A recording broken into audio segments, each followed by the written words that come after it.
Very good morning to all of you. We are having another session of Masterclass of Indian Society of Gastroenterology. I am Matthew Philip, the Secretary General of Indian Society of Gastroenterology, and we are having the Masterclass Series 6, and this is the second session on that. We are having a wonderful faculty in this session, Dr. Amit Dutta. Then it's moderated by Dr. Govind K. Makaria from All India Institute and Dr. V.K. Dixit Nasi. And this there is actually housekeeping. If post your question the chat box, questions will be taken up in between. And I request President Dr. Uday Ghoshal to say a few words before we hand over to Dr. Govind Makaria and Dr. V.K. Dixit to conduct the session. Dr. Ghoshal, thank you so much. Thank you, Matthew. So as you all know that these master classes of Indian Society of Gastroenterology are not only very popular within the country, but in the adjoining country. And I'm happy to see that 6th session of master class is now ongoing, and this is the second version of it. And as Dr. Matthew introduced to you, Dr. Amit Dutta will be speaking, and I'm really happy to sort of welcome all of you in this masterclass. Please go ahead, Dr. Matthew and the moderator, Dr. V.K. Dixit and Dr. Govind Makaria. Dr. Makaria, please take over. Good morning, everyone. Good morning, everyone. Welcome to the 6th series of masterclass. And in this masterclass, we have an excellent orator. I think all of us know Dr. Amit Dutta. Amit Dutta is a professor of gastroenterology at Christian Medical College, Vellore. Dr. Dutta has a seminal work in luminal gastroenterology and inflammatory bowel disease. He's one of the top teachers in our country, very well respected. And today he will discuss a very important topic. And Dr. V.K. Dixit will introduce to you the topic. But just remember that write your questions on the chat box, and we will try to take all the questions during discussion time. With that, Dr. V.K. Dixit. So I welcome you all, friends.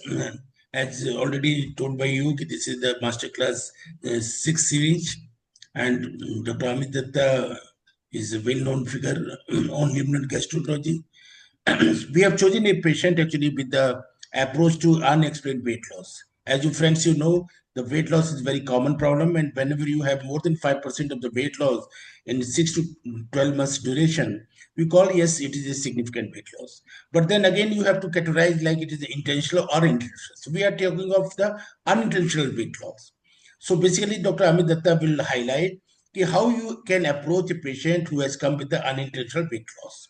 Whether he is younger patient or the elderly, of course, it is more common in the elderly patient. And what is the common things which you like to do when you are sitting in the OPD and patient coming with the unexplained weight loss? I will not take much of the time. So I will request Dr. Amit Dutta to start the slideshow. Dr. Amit Dutta, please. Thank you, sir. So thank you, Dr. Matthew, Dr. Ghoshal, Dr. Govind, Dr. Dixit. So, and also thank ISG for inviting me to make this presentation. So I'll start sharing my slide. So is my slide visible to everybody? Okay. So the topic of my... Yes, we're able to see that. The topic of my presentation is approach to unexplained weight loss in GI practice. Okay, so before I start my presentation, I'll give you a few case scenarios. So first case is a 23-year-old female who's been gradually losing weight for past 2 years, lost 8 kilograms of weight. But there are no GI symptoms like diarrhea, anorexia, vomiting, abdomen pain, etc. Blood test investigations are normal except for low vitamin D, no comorbidities, and weight is 46 kilograms. Another patient, a 54-year-old male patient, weight loss of 7 kgs in last 4 months, recently diagnosed with diabetes mellitus, no abdominal pain or any other GI symptoms, and the patient's current weight is 54 kilograms. third case is that of a 37-year-old female patient who's got increased stool frequency for 3 years, small volume, semi-solid, mostly in the morning hours, no history of blood in stool.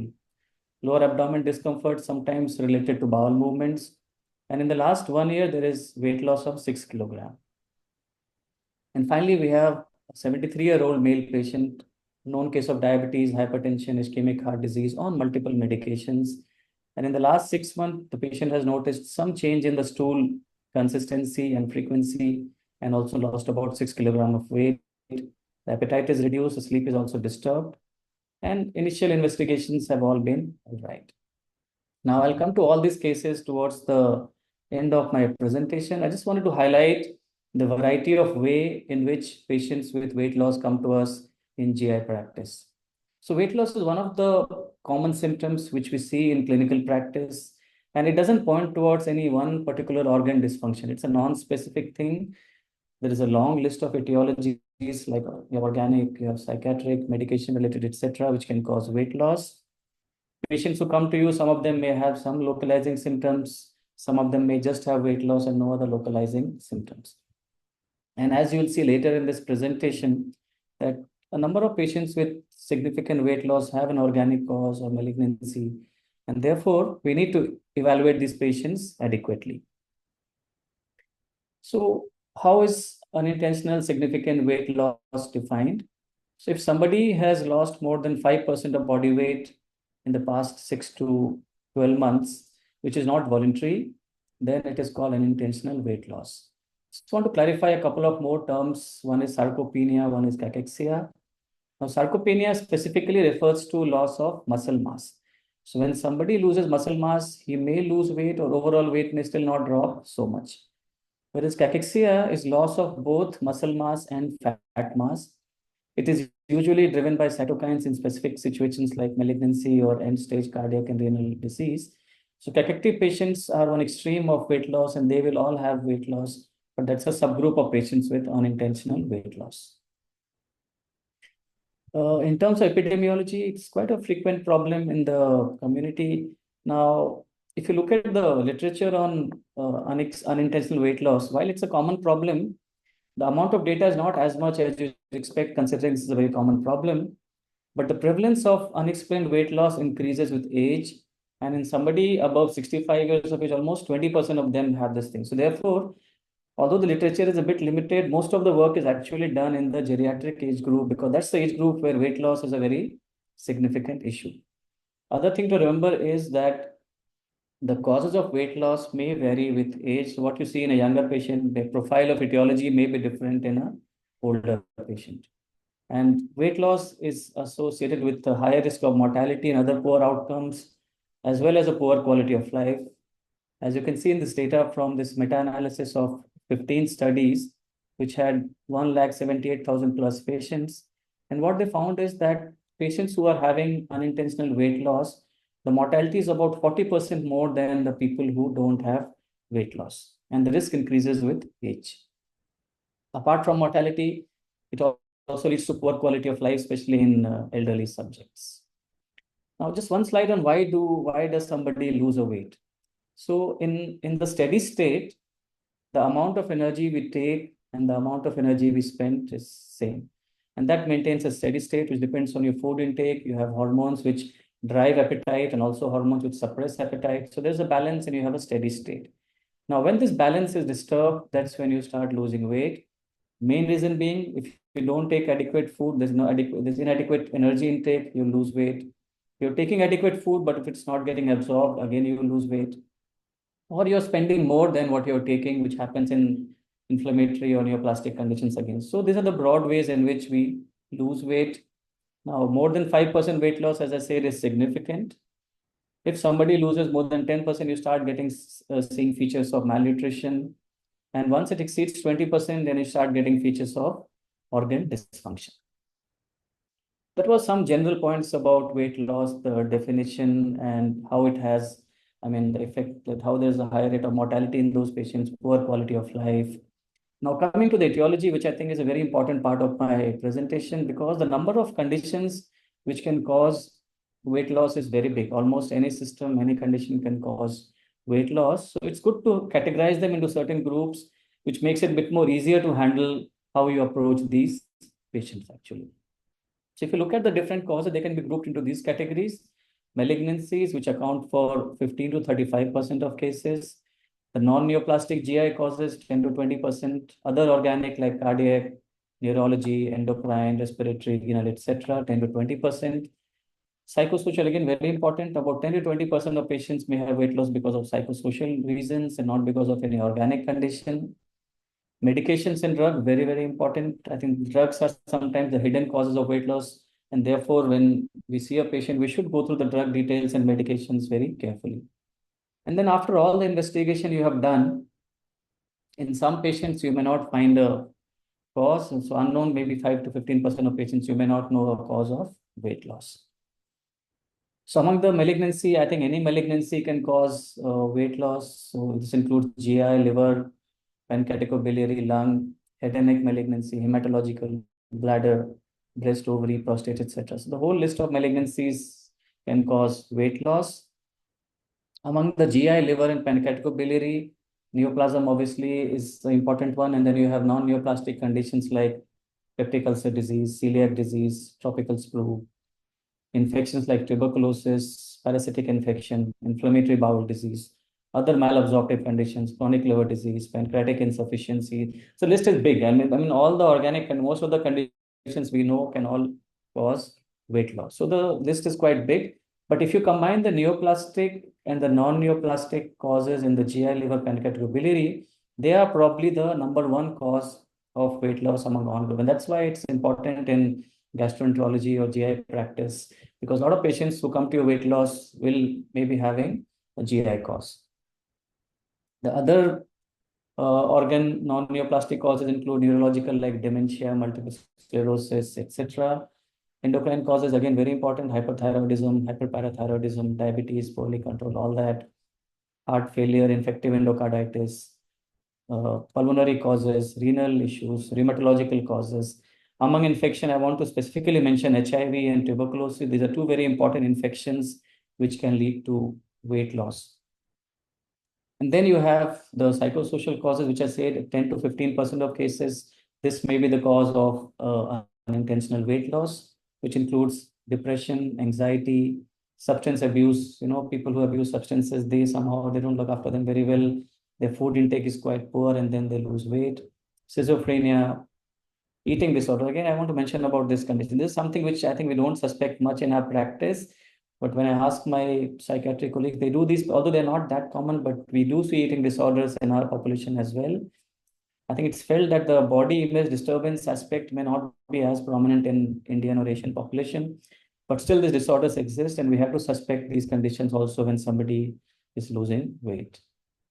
And finally, drugs. As I told you, drugs are a very important cause and sometimes missed cause of weight loss. And a host of drugs. This is a very small list which I've given. The list is quite big. A lot of drugs can cause weight loss, including the anti-diabetic drugs like GLP-1 agonist, metformin. You have the cholinesterase inhibitors used in elderly with cognitive dysfunction, diuretics, laxatives, anticonvulsants. And obviously, some patients may be taking weight-reducing drugs voluntarily, and you have to ask them before to know what they are taking. Just to give an example about the drug, there is a systematic review which looked at acetylcholinesterase inhibitors with weight loss and dementia. And what it found is that patients who are taking this drug, the risk of weight loss almost doubles in this group compared to those who are not taking this drug. Drugs are again an important cause for weight loss.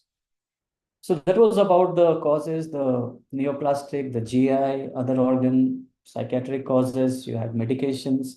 So in this table I have put together data from a few of the important larger studies which have looked at what the cause of weight loss is in their series.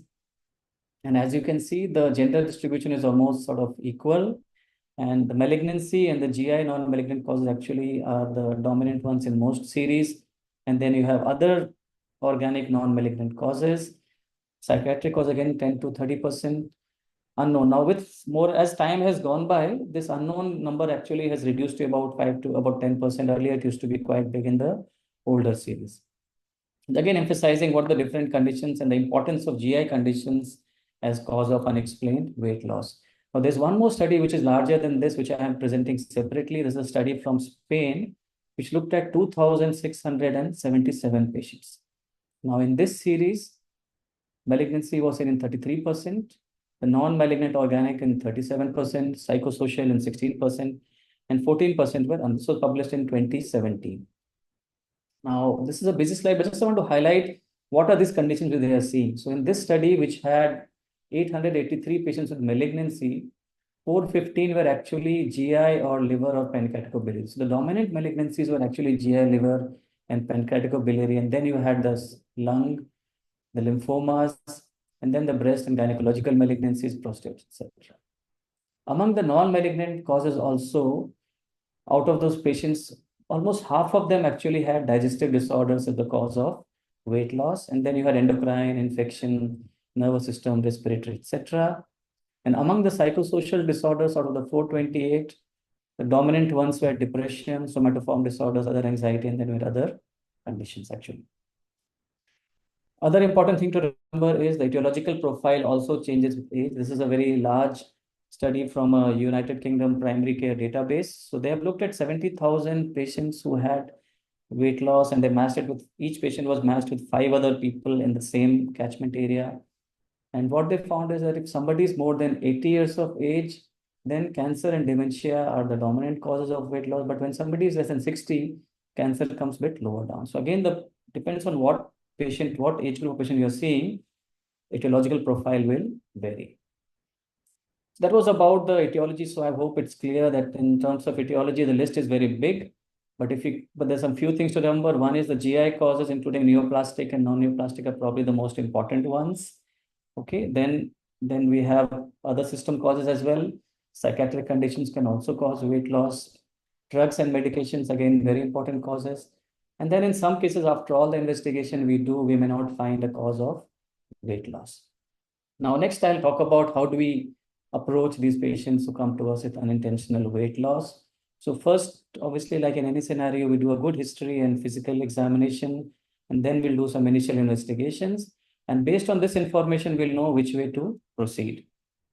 So history, again, is very, very important. And you should spend good time on getting a bit more details of the weight loss. I mean, if somebody tells you I've lost weight, that is not sufficient. You really need to get into the details of the weight loss, quantify it, look at the temporal profile. So, for example, if somebody, you can ask them, do you have a previously documented weight? That is sometimes very helpful. So if you have a previously documented weight some time ago, and then today when you're checking the weight, if there's a difference, you know that the patient has definitely lost weight. Because what happens is that quite a few patients will tell us that they have lost weight, but when you look at the previous record, you'll find the weight would have been similar. So documenting weight loss is actually important. Sometimes things like somebody says my clothes have become loose, or if it is noticed by relatives and friends, that also I think is an important aspect, because if somebody else notices that, then that again is significant. So we should document, we should confirm, we should get into some more details to see that the patient has lost weight. Then also some more idea about long duration. If somebody has, say, weight loss of 5 years and it's like very slow and not much of a change, it may not be a neoplastic thing. Some people will tell you that my weight fluctuates. It goes up by 5 kilograms, comes down again it goes up. There's no net loss of weight. So this again tells you it may not be a neoplastic process. Some people may have lost weight, but for last 1 or 2 years, the weight is stable or maybe even improving, which again tells you that it may not be early. So all these attributes of weight loss is something which we need to go through when we see a patient with weight loss. We should ask them about their appetite and also the food intake. Because if somebody is not taking adequate food intake for his body, for his height, then probably the person is going to lose weight. I mean, it's estimated that if there is a deficiency of 7,700 calorie intake in your food intake, then that equates to about 1 kilogram of. So if over a period of time, if you have a calorie deficit, which is 7,700 kilocalorie, then probably you will lose 1 kilogram of weight actually. So therefore, how much is the oral intake? Is it adequate for that person's height is something which we have to get into. And then after we characterize, we get into the details of the weight loss, then we should ask for symptoms of different symptoms. As I said, weight loss can happen due to disease of any system. So really the list of conditions is big, but here we are focusing in GI practice. So I have listed the important things you should ask in terms of GI. So diarrhea for malabsorptive conditions, abdominal pain in pancreatic disorders, IBD, dysphagia for esophageal malignancy, nausea and vomiting is again non-specific but may signify an upper GI problem. GI bleed suggests there is a GI mucosal lesion which is bleeding. Abdomen distension and ascites in patients with chronic liver disease. Early satiety in patients with gastric cancer. Cytophobia if somebody has a mesenteric ischemia. Steatorrhea can happen with pancreatic insufficiency. Jaundice in pancreaticobiliary and liver disorders. Extra-intestinal manifestations for IBD. The list is obviously not exhaustive. There's much more to it, but just to highlight how different symptoms can tell us something about what the underlying cause may be. Apart from GI, you have to also ask for cardiovascular, neurological, endocrine, other thing, and also for psychiatric symptoms. Then go into the details of, has the patient developed features of nutrient deficiency, major nutrient deficiency, minor nutrient deficiency? Very, very important again, the list of medication the patient is on, you should go through it yourself, look at the entire medicine the patient is taking on. As I told you, drugs can be cause of weight loss. And substance abuse, alcohol consumption, all of them are known to be important causes of weight loss. Comorbid illnesses like COPD, cardiac failure, CKD, thyroid disorders, diabetes, dementia, all these conditions have been associated with weight loss.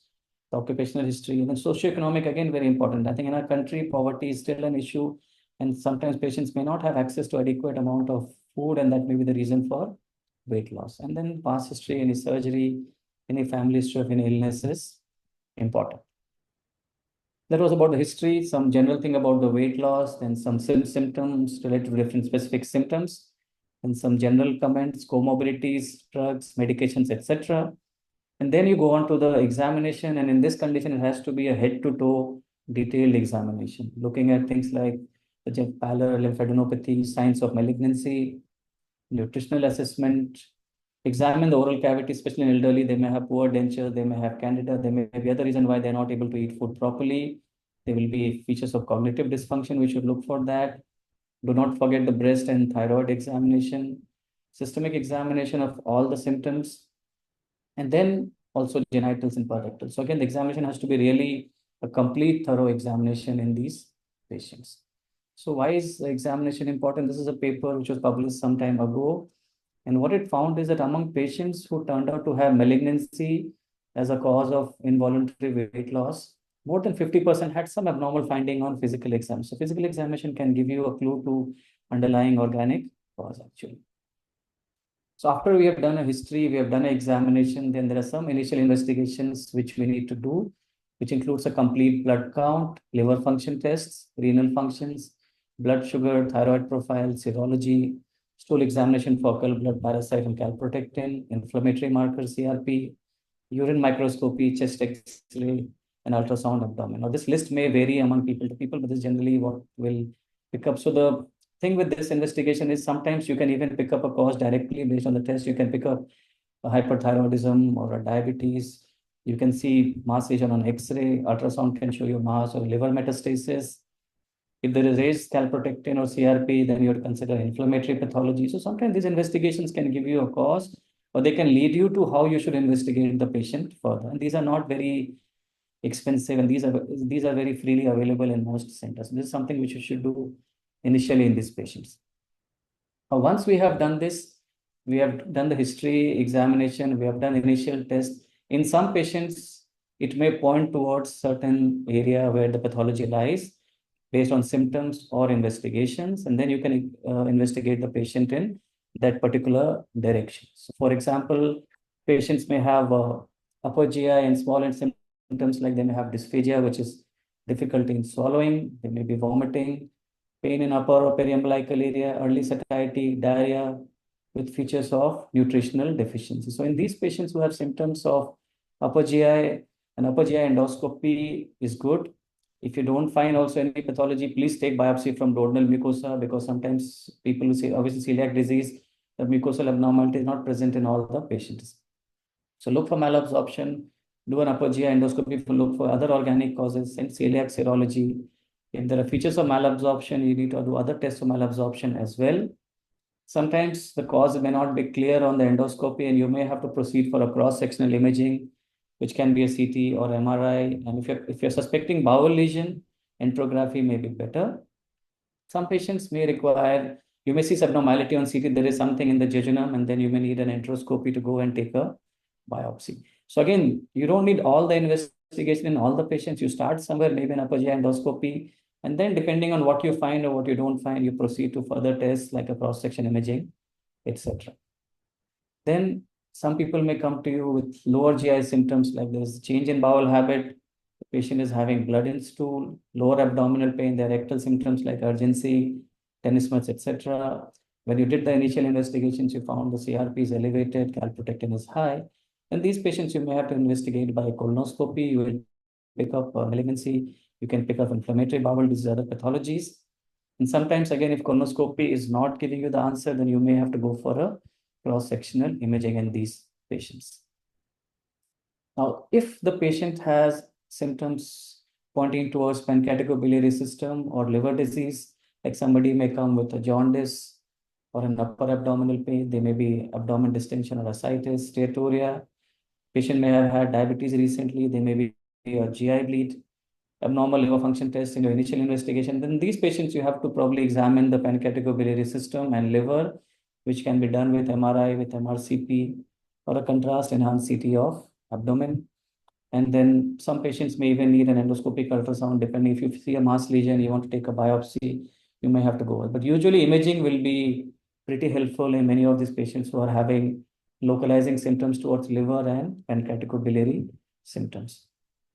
So when you're doing for people with upper GI symptoms, you do endoscopy, you should do a thorough, adequate examination, spend adequate time, clean the mucosal surface, look for lesions. If you find a lesion, then take targeted biopsy from that area.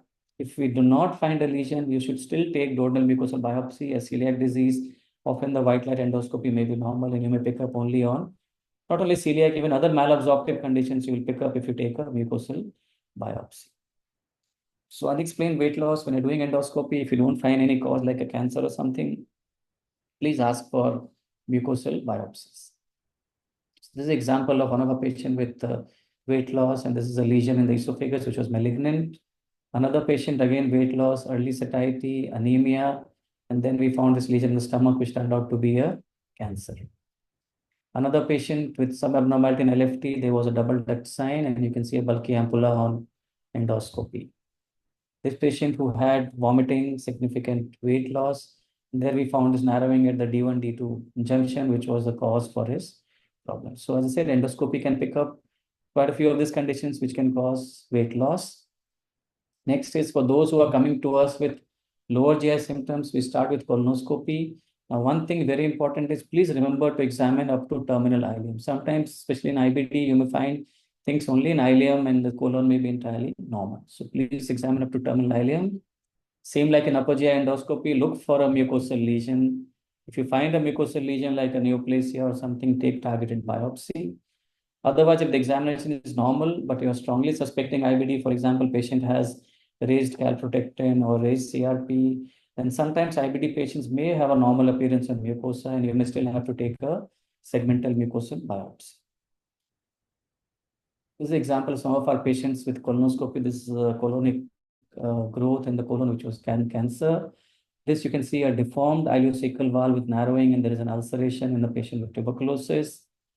Another patient with deep linear ulcers in the colon, which turned out to be Crohn's disease.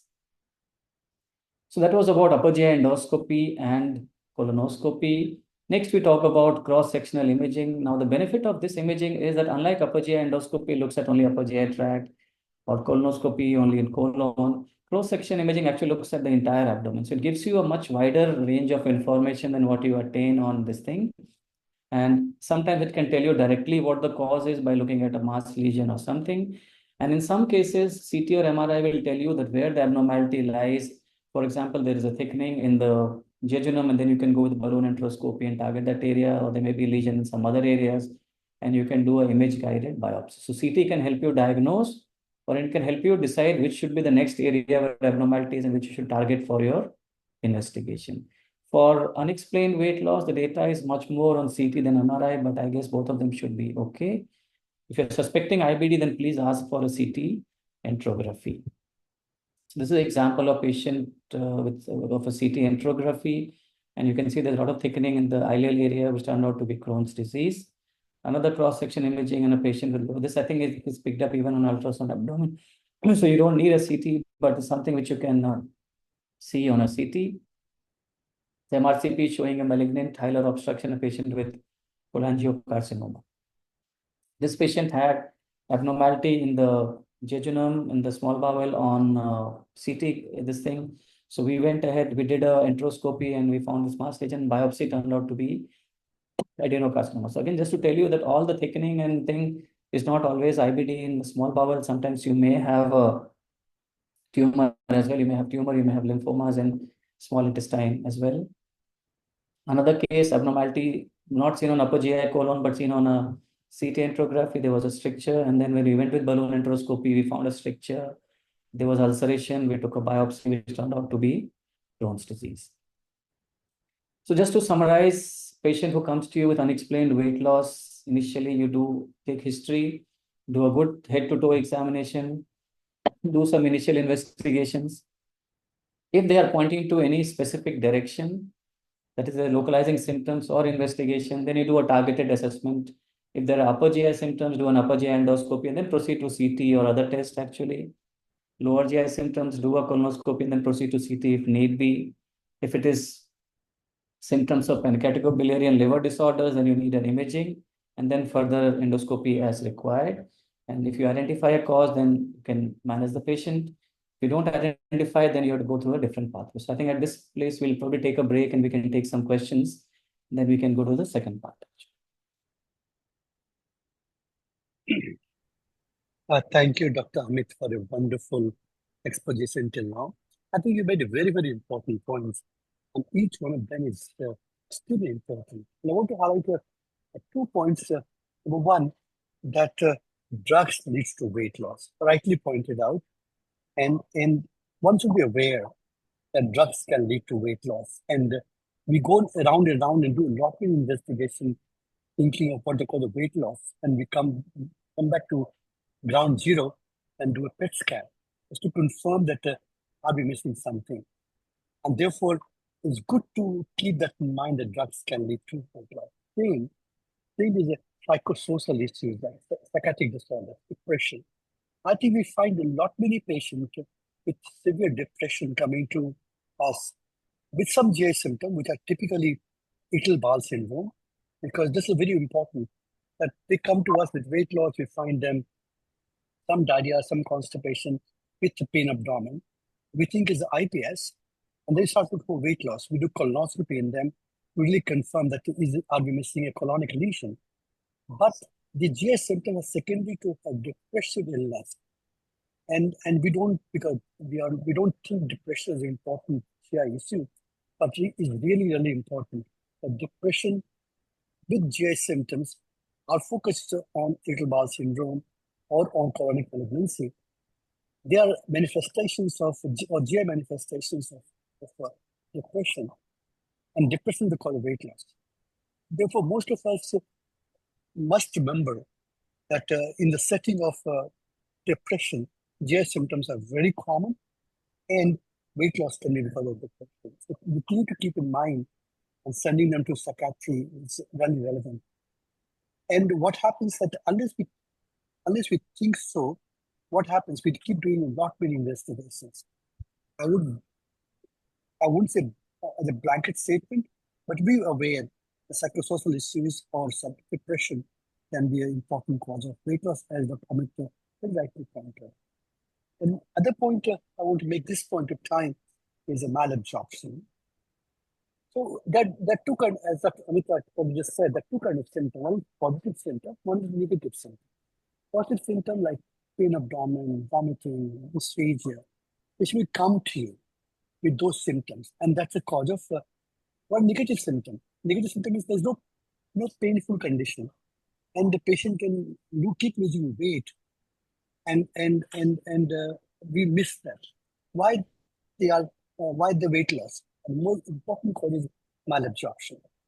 Malabsorption itself, there are no signs except for weight loss. Maybe mild anemia may not have any symptoms, they can feel weak even.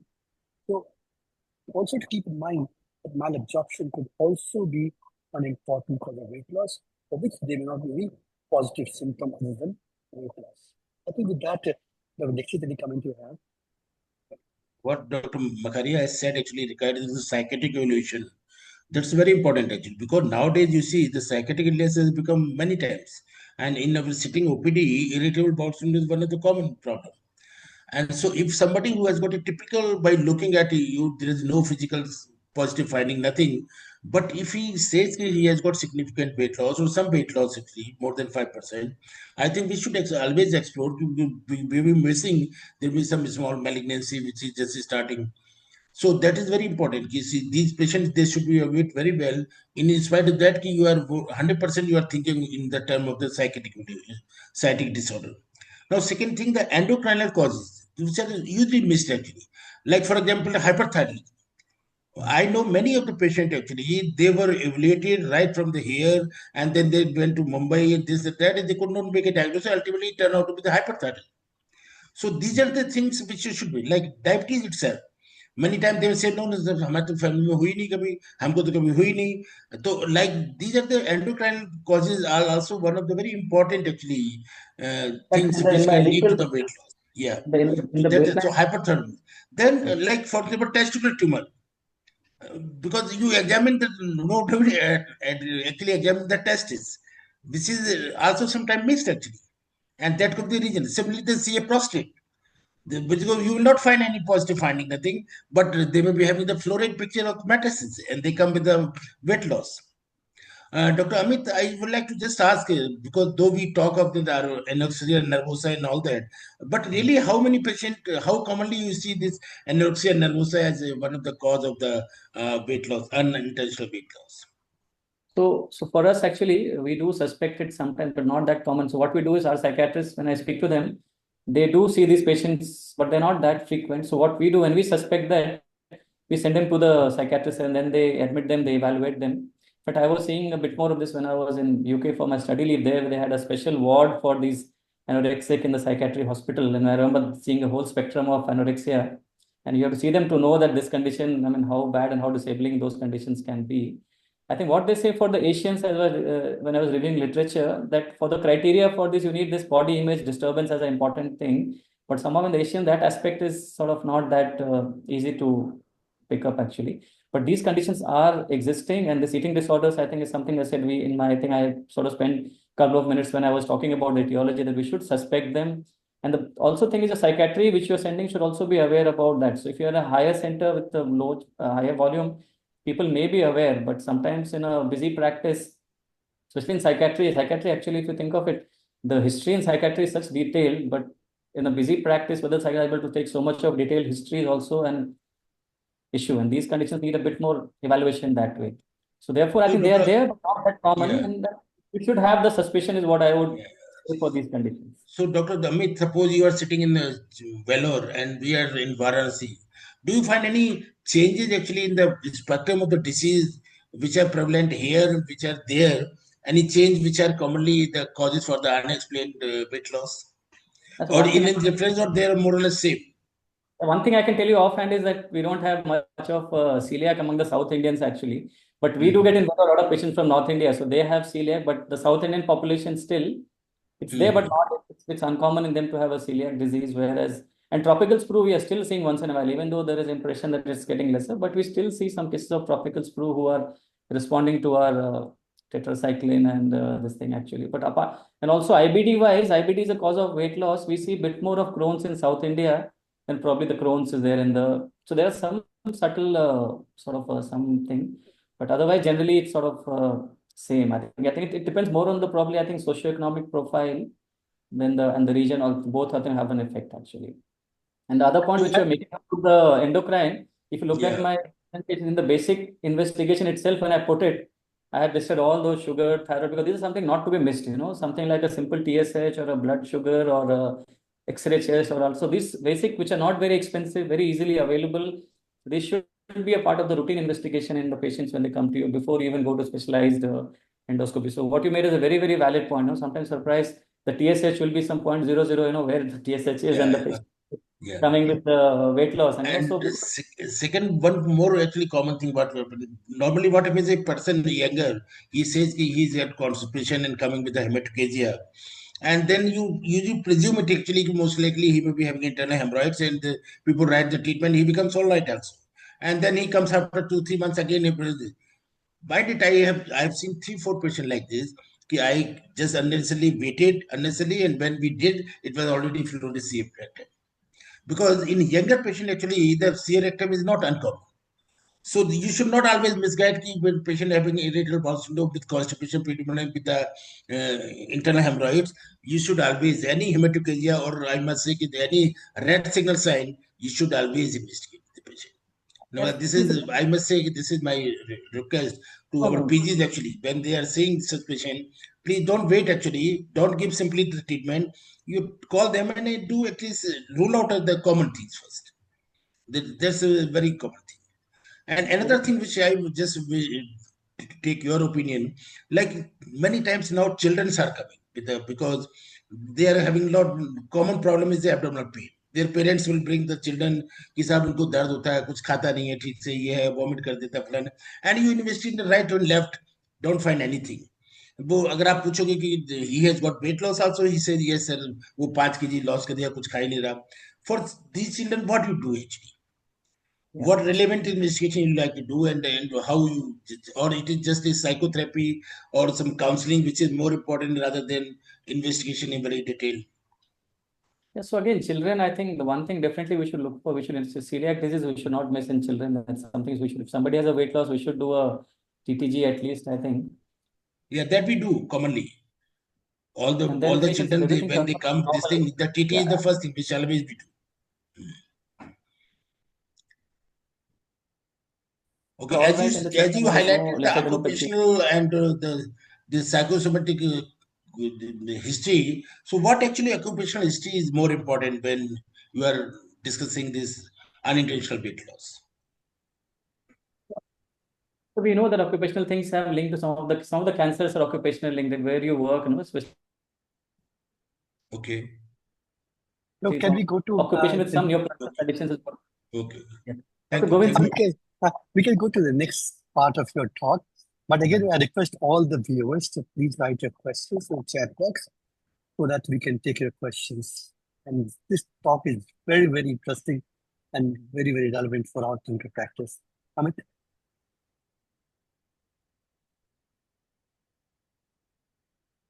Can you continue with your talk?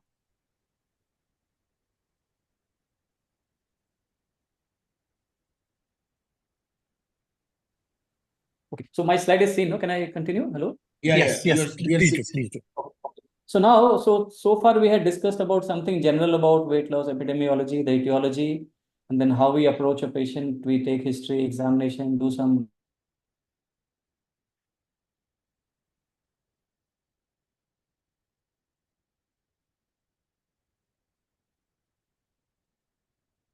initial investigations, have localizing symptoms. No? The slides are not moving. I have still not moved. I'm still the same slide. Oh, I think slide is now stuck. Yeah, it was.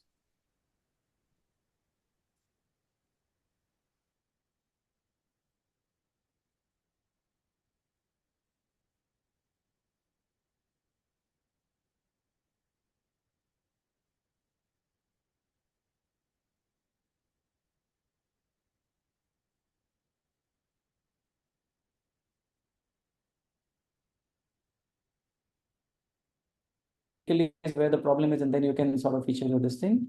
And then you have endoscopy. So we are talking mainly again about GI. So GI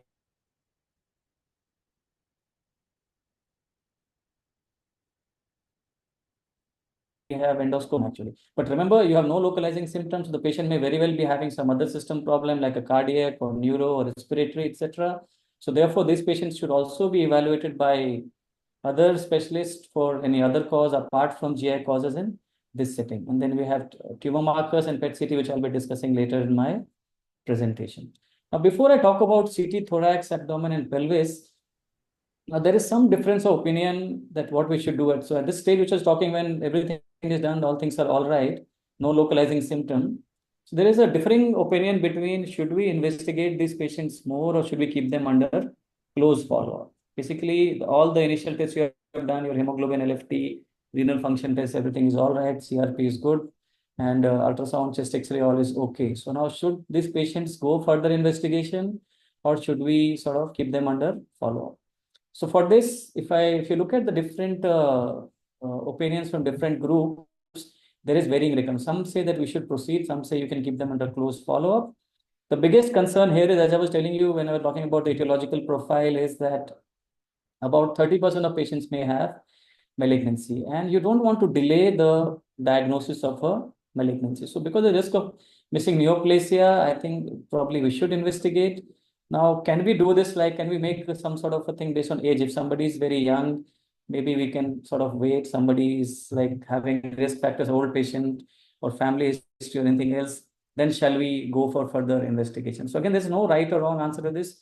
Personally, I tend to investigate a bit more because, as I told you, malignancy does happen. And we know that in our country, we do see patients with cancer in the late 30s or 40s, as Dr. Dixit was commenting about rectal tumors happening at early age group. So therefore, really this decision has to be made on patient basis, but generally, I think it's not a very easy thing to decide. And I probably tend to investigate these patients in my practice. Remember, if somebody has a gastric, liver, or renal or ovarian tumor, these are notorious for not having any localizing thing. They'll just come to you with only weight loss, especially ovarian tumors and these renal tumors actually. So therefore, certain things without investigating, you will not know whether you are missing these conditions.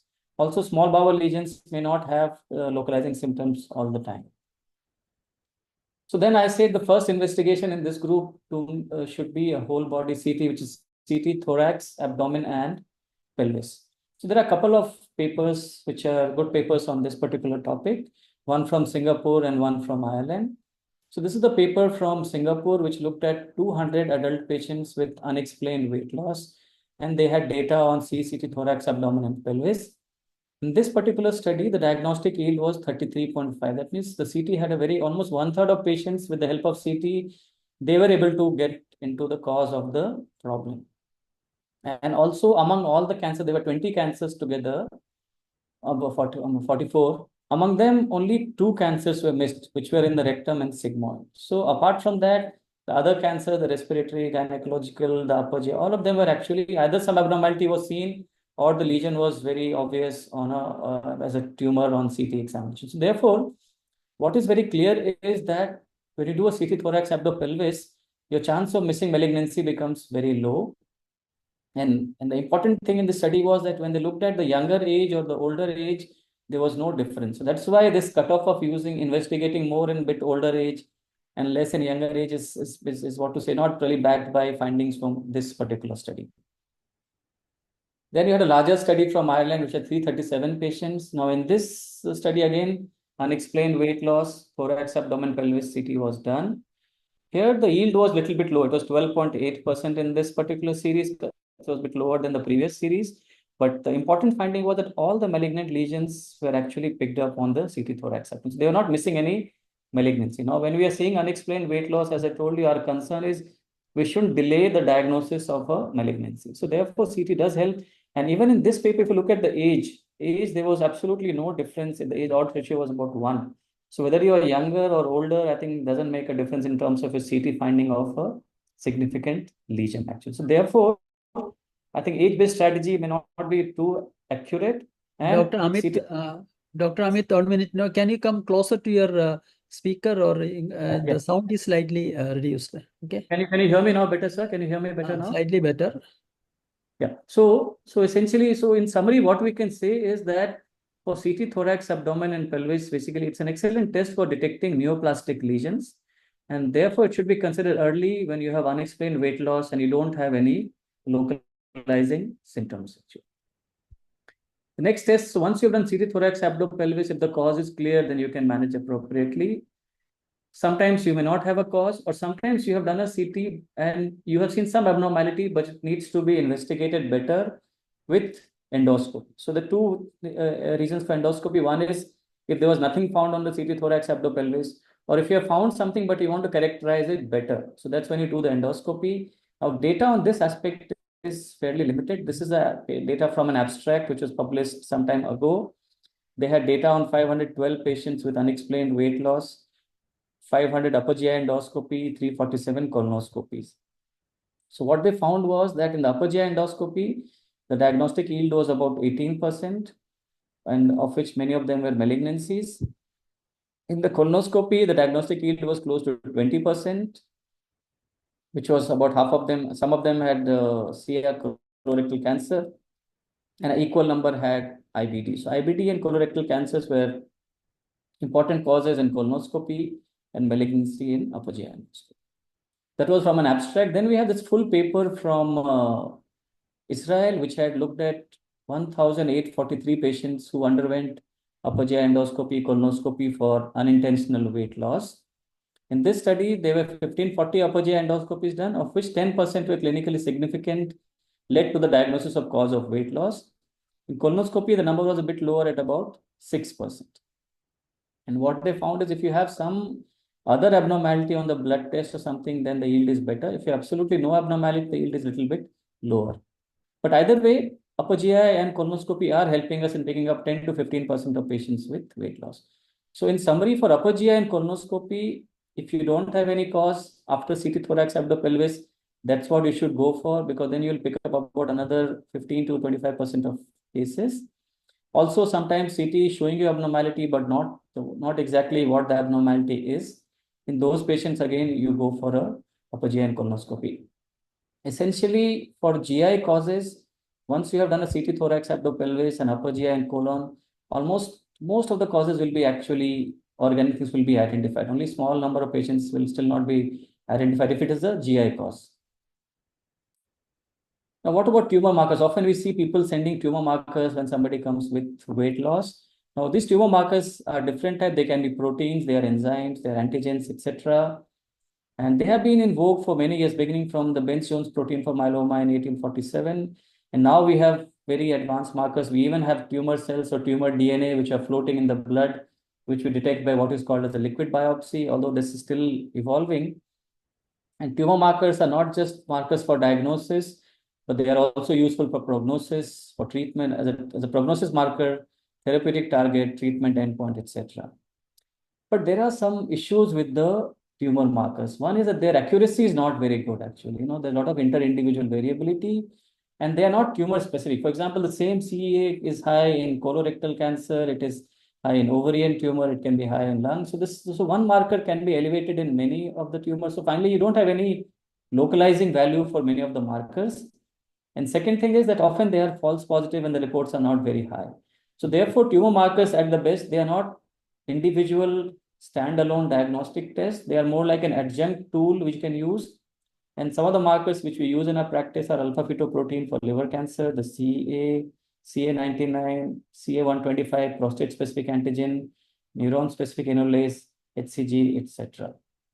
So they can be used, but as an adjunct rather than a standalone test for diagnosing cancer and unexplained weight loss. In fact, this is a large study which looked at specifically at tumor markers in patients with unexplained weight loss. So what they found is that when the tumor markers were normal range, about 5% of patients still had malignancy. When it was above the normal range, but not very high, 40 patients had malignancy, but most of them still had a benign disease. So it's not very specific.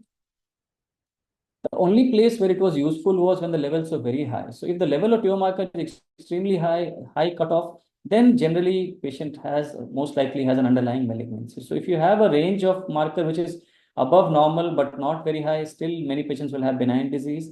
But if it is very high level, then the chance of malignancy goes up actually.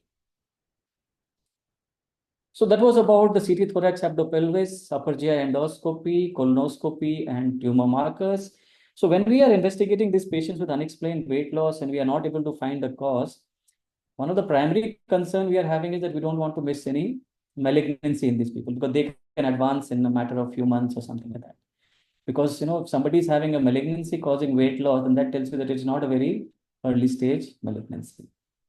So several groups have tried to propose certain scoring systems. So they have used the patient's clinical parameter like age, and then some lab parameters like WBC count, hemoglobin, ESR, LFT, etc.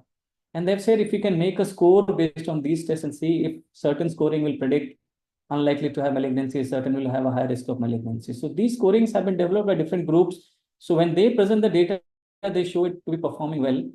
But when they are validated, then the performance is not very great. But the message which I get from these papers is that the baseline investigation, which I showed you in my initial thing, that those CBC, LFT, renal functions, thyroid profile, ultrasound. If you do the baseline investigation and if those are totally normal, the chance of having a malignancy actually is quite low in that group. Then we talk about PET scan. PET scan is something you must be wondering why I have not spoken about it earlier. Now, PET scan is supposed to be an answer to all the solution, but that's not how it is actually. So there's one study on PET CT scan from Canada, which looked at this group of patients who had unexplained weight loss. In this study, 10% of patients PET scan had diagnostic value.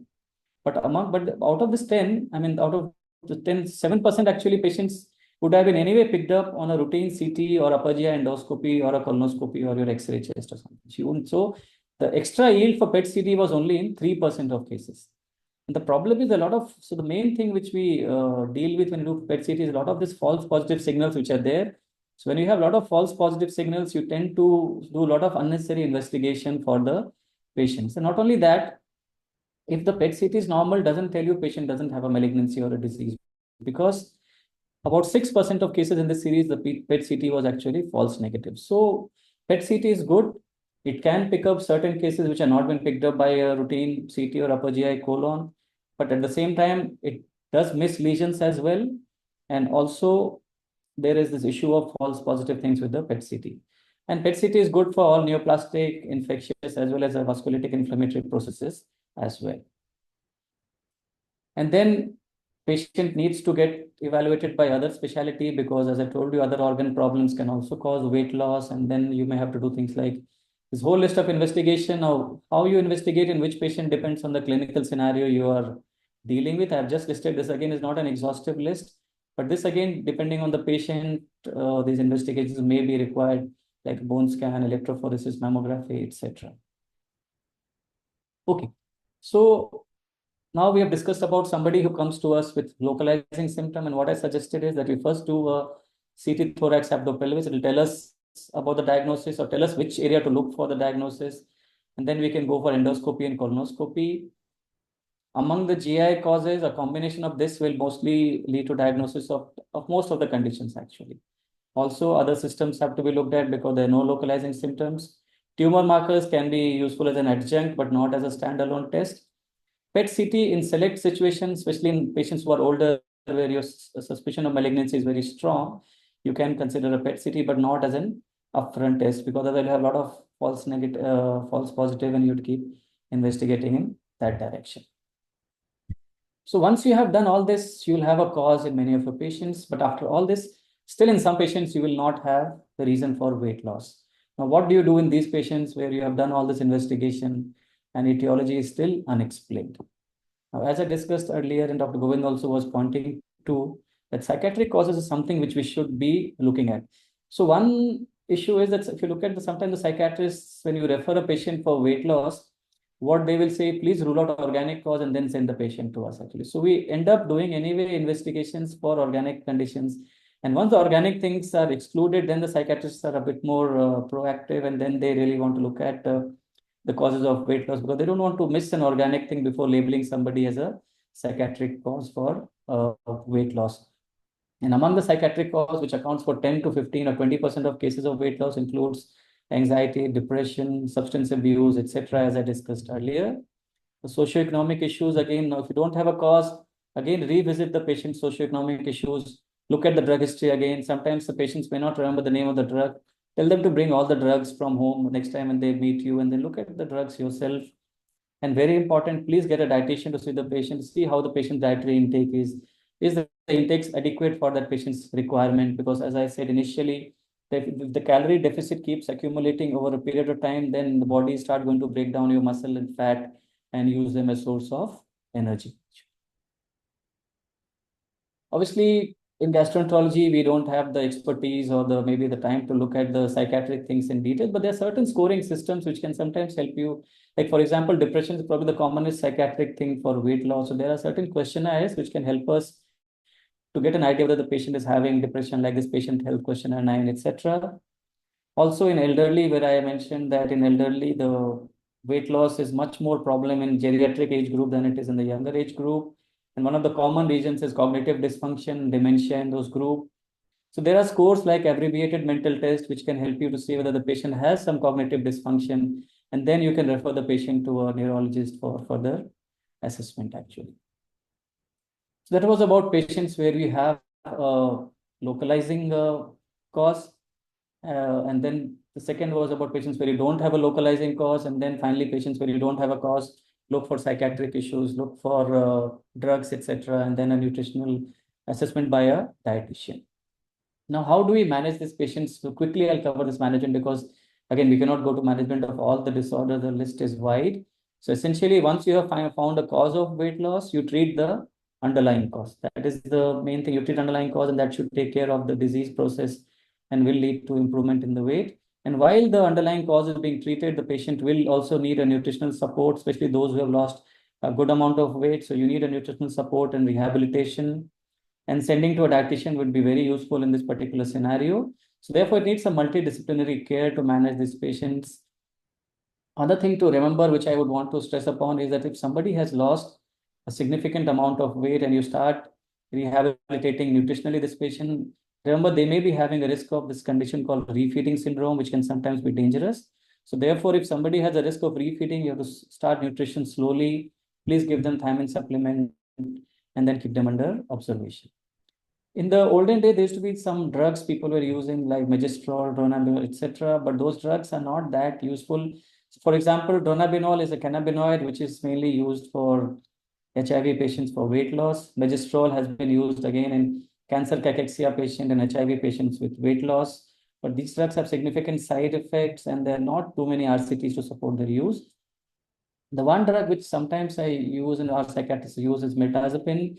In patients who are having depression and weight loss, mirtazapine actually can improve the appetite and it helps in some patients. Even cyproheptadine, which again is used as an anti-allergic drug, in some patients at low dose can help you in improving weight loss. But again, pharmacotherapy overall, the role is quite limited, is what and from the literature, there's not much of evidence to support these drugs. Now, few general points. When you're giving nutritional supplementation, it should be always enteral if the patient can take orally. Those who are not able to take adequate calories, you may have to support them with a tube feeding, but that scenario should be limited. Also, when you're supplementing the calories, you should supplement the vitamins and minerals also, which the patient may be deficient in. And in this sort of a situation, one problem we all face is dealing with patients who are having anorexia or who are not able to eat well. So few things which you can do in those patients is one is you can tell them to eat small frequent meals instead of all at one go. They can have high energy food so that a small volume can give them more energy so that the balance of energy is achieved. Food can be made more palatable. Often we give these patients with significant weight loss some nutritional supplements, or tell them not to take the supplements along with the main meal. Otherwise, it will reduce because once they take the supplement the meal, it will suppress the appetite and the intake of meal will become lesser. So they can take the supplements in between the meals. Look for any contributing factors like poor dentition, poor oral health, dysphagia, especially in elderly, which may be the reason why they're not able to eat well. So what do we do about this group of patients where we have not found any cause after all the investigation that we have done? So these patients should be kept under close follow-up, maybe initially every month and then maybe 3 monthly. These patients also need nutritional rehabilitation like the other group as I discussed. What is apparent from the literature is that patients where the evaluation is normal, the chance of them having a malignancy is actually very low.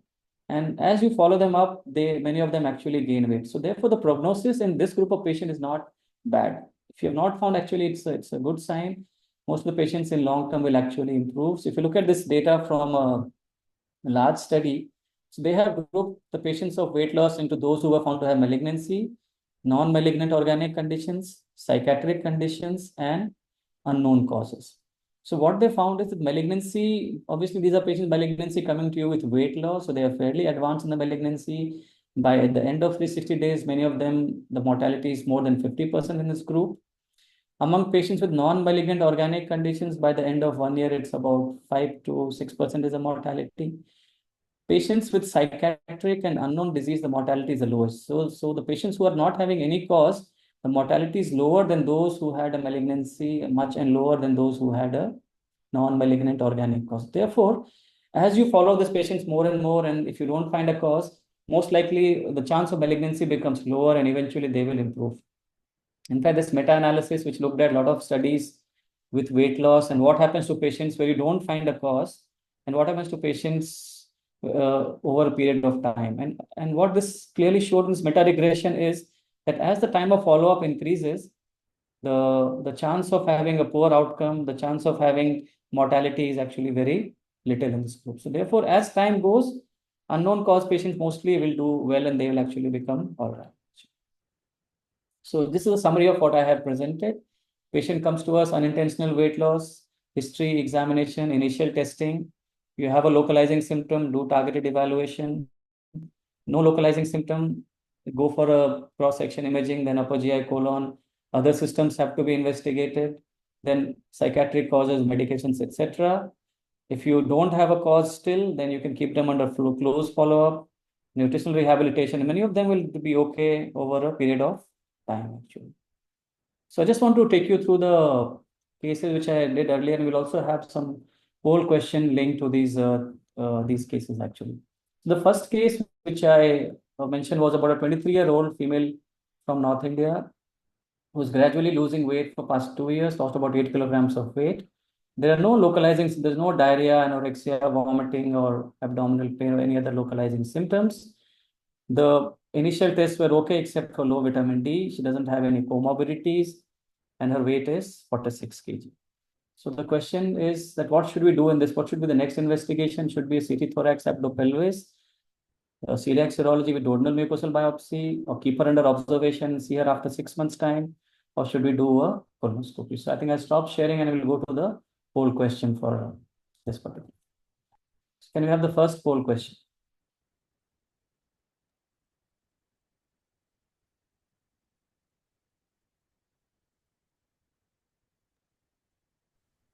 So I think we have 30 seconds for the response. These are happening in real time, so please keep adding your responses.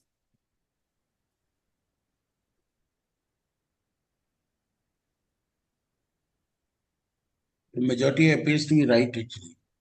Yeah, still, I think so. I think still the poll is ongoing, sir. I think 30 seconds. Okay. So there will be more people will be voting.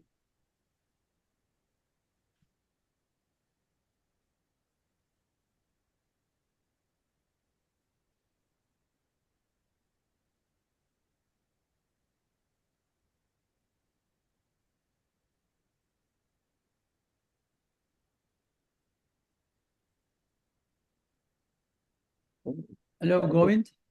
Is it closed? Is the voting closed or still going on? I think it's closed. Okay. Closed. It's Okay. already happened. Yeah. So I think we can close and I'll go back to my slide. We can close this now and I'll go back to my slide again. Yeah. So this was the question. My slide is visible now. Yeah. Yes. So this patient, basically, if you look at it now, she's very young, 23-year-old and no symptoms. So this is where we can think whether we should really do a CT because she's again weight loss, North India, or should we first go for us because CT again, the issue of radiation also is there. So this is one scenario where perhaps a celiac serology and duodenal biopsy will be the good first test, then going for a CT. And again, keeping under observation, as I said, may not be a great idea because already she's losing weight. And if there's a weight loss in a patient, I think then we should look for a celiac disease in these patients. And colonoscopy, there's no localizing symptom for colonoscopy. So this patient, we did upper GI endoscopy.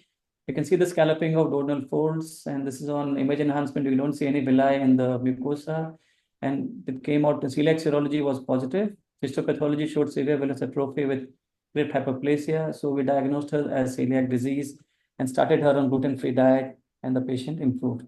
Any comments from Dr. Govind, Dr. Dixit, any other on this one? I mean, do you have any different opinion on this approaching this patient?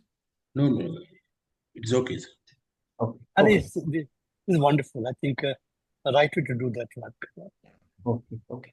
So now we'll go to the second case. So this is a 54-year-old male patient who's lost 7 kilograms of weight in 4 months. recently diagnosed with diabetes mellitus, no abdominal pain, no diarrhea, or no other significant symptoms. The patient's current weight 54 kilogram. The initial tests are all okay except for a blood sugar HbA1c was 9, LFT is normal. So this patient who's got weight loss and diabetes and his sugars are a bit high. Now, how do we proceed in this particular patient? Should we again go for a CT thorax abdo-pelvis, or should we do endoscopy with duodenal biopsy with celiac serology? Should we go for colonoscopy, or should we optimize the patient's blood sugar and then reassess him in about 3 months' time? So again, I'll stop sharing and I'll go to the poll question.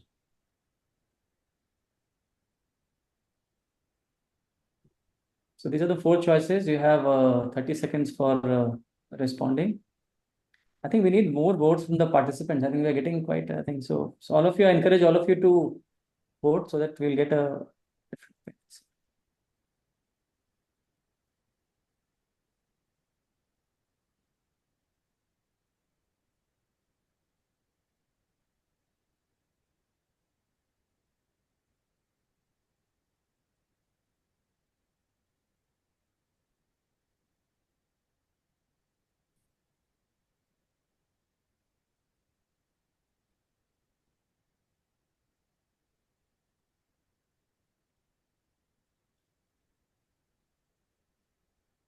Okay, you can discuss, Amit. You can discuss. I think so. I think the 30 seconds are done. So this is good. And this is something which I actually wanted. I wanted this type of response for that question.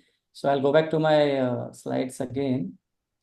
So almost equal number of people said either do a CT or optimize the blood sugar control. And some even said do a upper GI with duodenal biopsy celiac serology. So now the thing is, this patient is about 54 years of age and he's lost 7 kilograms of weight and the recent diabetes.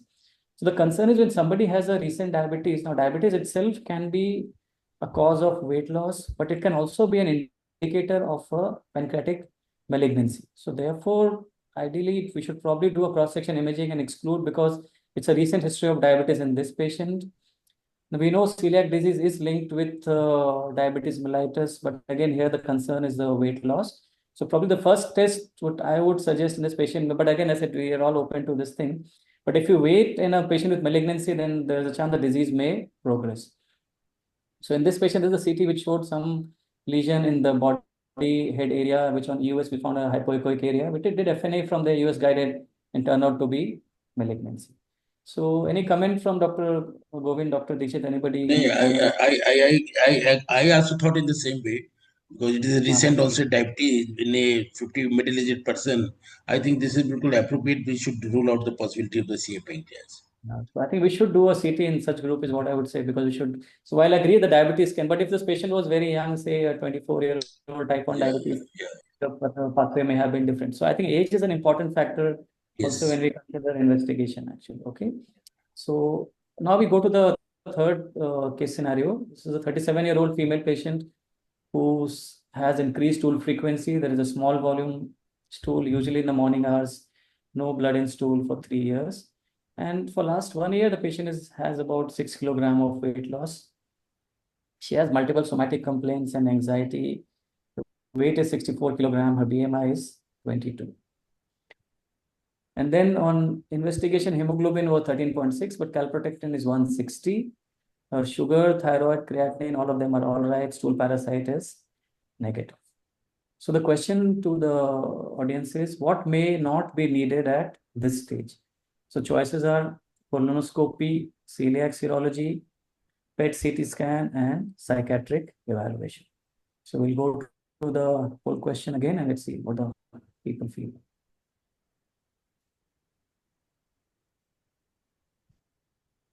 So the question is, what may not be needed? Just look at the question, what may not be needed? As I'm sorry, the wording is a little bit, so that's what may not be needed in this stage. Okay.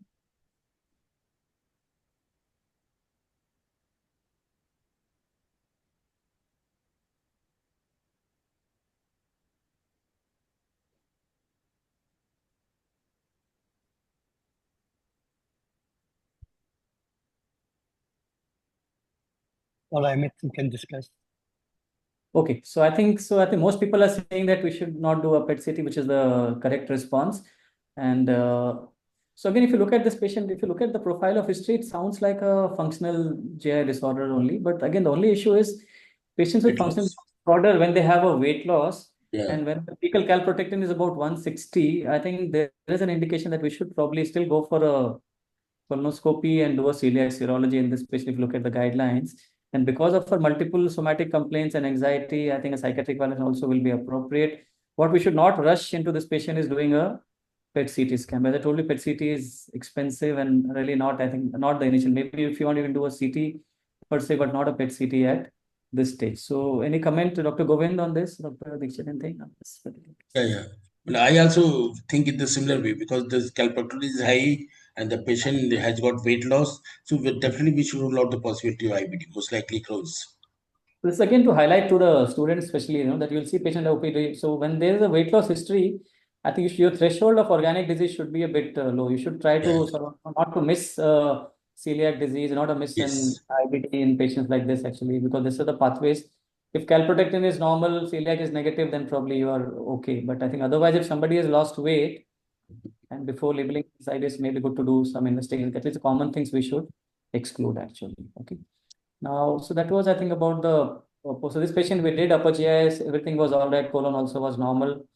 And psychiatry, they found her to have symptoms of depression. So she had dietary consultation, treatment for depression, IBS also she was treated and she improved over a period of time. In fact, I was looking at this interesting poster in one of the poster abstract in one of the journals, which looked at the cause of weight loss in that particular center. And if you see, IBS diarrhea actually was, which I think is obviously a bit of a bias. It can't be so high. But just to highlight that IBS patients, weight loss is not an uncommon thing. So sometimes they just have weight loss and IBS.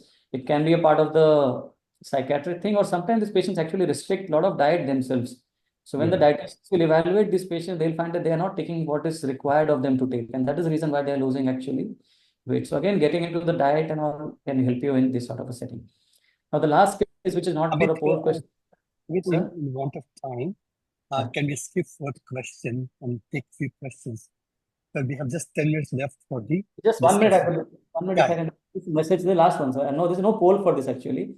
But just to highlight one other very important aspect, sir, 73-year-old male patient, multiple comorbidity on medications, change in stool consistency, weight loss for last 6 months, 6 kilogram of weight loss, appetite is reduced.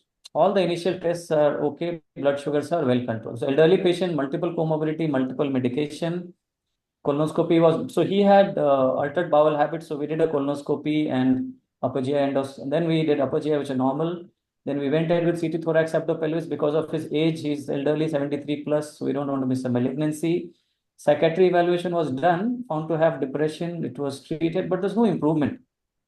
And then also because he is this one age group of patient where you don't want to miss a malignancy above 70 years, even had a PET CT, which was normal.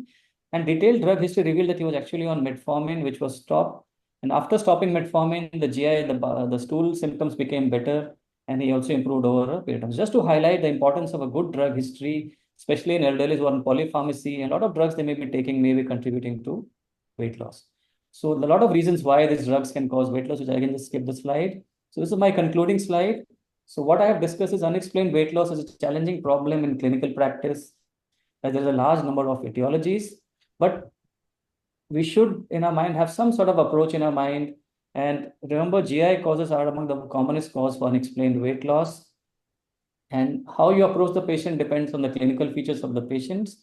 Cause can be determined in most patients. And after investigation, if some patients the cause is not known, generally in them the prognosis is quite good, but keep them under close follow-up. So thank you for your. Thank you, Dr. Amit. Before we actually can discuss further, we have actually two questions from our students. One, Dr. Samuel, he wants to know in post-pregnancy, if the patient has got weight loss, then pituitary failure should also be considered. So that is one point he wanted to just ask you. What is your opinion regarding that? And another was, what is the role of the fecal elastage actually, the patient who has come with the unexplained weight loss? So I think, so the pregnancy, as I told, the list of conditions causing weight loss is extensive. So obviously we cannot cover everything, but definitely depending on what setting you are dealing with, setting you are dealing ultimate will determine what you need to investigate. So definitely pregnancy, weight loss, look at pituitary thing. I agree with that. See, fecal elastase is something like your tumor marker is equivalent. For me, I really personally, if you ask me, it's a test which doesn't tell you much in terms of, although it's used in for pancreatic insufficiency, but when you look at the sensitivity and specificity, it's not really well this thing. So the question is, where do you use? Sometimes the fecal elastase will be a bit low, but the patient is nutritionally pretty well. He's not losing weight. Sometimes elastase may be sort of so. I mean, this thing. So the problem with elastase is how do you interpret the findings is a problem. But in chronic pancreatitis patients, we are using elastase, and if somebody is a bit low, then we are considering giving them some enzyme supplements. But whether it's 100% accurate, do that is still debatable, is what I would say. But you have done a fantastic job, Dr. Amit. But I won't diagnose a pancreatic insufficiency on fecal elastase alone. That is very clear from my side, actually. Okay, I would just, yeah. You have done a fantastic job, Dr. Amit. You have highlighted and given all the algorithm how we should go ahead with the patient with the unexplained weight loss. And there may be many queries actually. So I request our colleague, Dr. Makharia, to give his comments. I think, as Dr. Dixit said, it is a masterclass. Amit, very well done, dividing the causes of weight loss into those who have localization centers. It's very easy. But those who don't have localization, that's a little tough because it requires a systematic approach. And once you're aware that those who don't have localization, then Dr. Amit just said that we must consider psychosocial issues. And he also gave a very wonderful example of how drug can lead to weight loss. So went round and round with all the tests, including PET scan, but the cause was metformin. So one must be aware of this. Dr. Dixit also made a very important point. I think this is very, very relevant. That what is mislocalization? What mislocalization? GI bleeding, you think the bleeding per rectum, and you believe this is a hemorrhoids. And hemorrhoid is very common. 4% of global population have hemorrhoids. Every 4% of people have hemorrhoids, and 1/3 of them bleed. So hemorrhoid is a common problem, and we see bleeding, patients coming to a bleeding is very, very common. But once you diagnose hemorrhoids, you might suspect a tumor. If somebody had a bleeding per rectum, I think this is important that you must look at rectum if there's a tumor there. Because if you keep seeing them for months, the bleeding hemorrhoids, which they may also have in addition to rectal carcinoma, you treat hemorrhoid, but rectal carcinoma remain undetected. So that's very important. But we even see IBD. We even see IBD also. So sometimes IBD patients also come as bleeding per rectum and do a proctoscopy. Find there's a lot of this. So not only malignancy and even sometimes IBD cases I have seen just being managed as hemorrhoids, and then you pick up IBD in those patients. Sorry, sir. Go ahead. You also made a point that eating disorders, which probably we missed them. I think we must admit to miss them. About 4% of people around the world, the global prevalence of eating disorder is about 4%. Not only that, there's also a disorder called avoidance or restriction of food intake disorder. That's called ARFID, ARFID, ARFID. And it's also very common, almost again 4%. So these disorders sometimes, and essentially one started looking at eating disorder. Now we find in patients celiac disease, at least 10% of them have eating disorder. So you identify them by questionnaire called E26. If that is positive, then get a psychiatric evaluation, do GAD, and also do PH29, which is Amit's original story, to confirm there are two eating disorders. So there's also an important example of weight loss, especially in adolescents and young people, not in senior people, but younger people. My one other point I want to highlight of weight loss in elderly is poor taking care of poorly of elderly. The children are settled abroad, and the parents stay in their home country with some help, and they are not taking care so well. So the children become very worried from wherever they're settled. They come back and ask you, my father or mother losing weight, so therefore do investigation. And they will give you a time of 5 to 7 days because they have to go back. I want to do everything within that small window of 5 to 7 days. What is normal response? You start investigating them, do CT, do MR, do PET scan, everything you do, but are they required? Because the cause is poor care of elderly people by the health. And therefore, that's also really important that those who are not taken care of, well, especially elderly people, that's also a very, very important cause of, not doing investigation, but looking at the scenario and setting that how can we cause a weight loss. I think with that, one last question is by Dr. Ravinder, and he asked that how far statins in a higher dose cause weight loss? Do we have statins at dose of statin which leads to weight loss? So yes, statin also in the list. The list actually is quite big. If you look at the medication, it's actually a very big list. Statins also do come. In fact, a lot of the other even medicines also, I think, are actually so lead to weight loss. So the list is quite big. But then we have to see, sometimes the problem is, like, even if you see some drugs which are not very prominent for weight loss, and if somebody is taking, you may not directly attribute it to it in the first instance, So the issue is that when you see somebody and look at the drug list, then can you attribute that drug as a cause of weight loss in the first instance? So some drugs, we know they're well known, like this GLP-1 and this, which actually used for weight loss, But in some situations, it may be like statins. So many patients take statins, but not everybody comes and tells us that they are losing weight. So definitely we have to put it in the perspective, is what I would say.